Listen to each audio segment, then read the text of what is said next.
Šiuo metu nacionalinės mokėjimo agentūros prie Žemės ūkio ministerijos specialistai vykdo deklaruotų pasėlių ir žemės ūkio naudmenų patikras jau pagal atnaujintus geros agrarinės ir aplinkosaugos būklės reikalavimus ir sankcijų taikymo metodiką.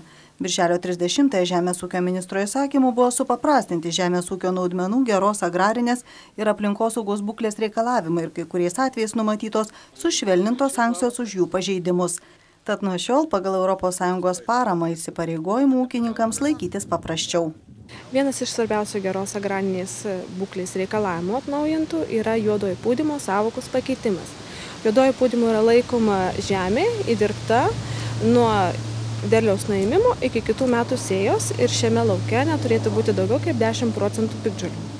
Taip pat atnaujintose reikalavimuose yra patikslinta, kas yra pavieniai medžiai pievose ir ganyklose ir yra nusakyti požymiai, pagal kuriuos yra nustatomas pievų nuganimo faktas.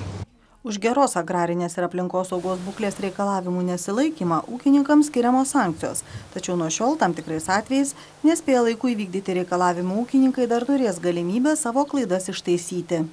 Jei patikros metu yra nustatytas pažeidimas, yra traktuojamas kaip nesunkus, jo mastas yra mažas, o trukmė nepastovi, ūkininkus yra suteikiama galimybė pasitaisyti per 14 dienų laikotarpį. Ūkininkui pasitaisus, sankcijos dėl to nebus taikomos. Svarbu pažymėti yra tai, kad šis 14 dienų laikotarpis yra taikomas tik tai dėl juodojo pūdymo, dėl nušienavimo arba nuganimo fakto ir dėl šieno žaliosios masės sutvarkymo. Pakeistas ir sėjomainos reikalavimas, jis nuo šiol galioja tik rapsams, tačiau netaikomas grūdinėms kultūroms.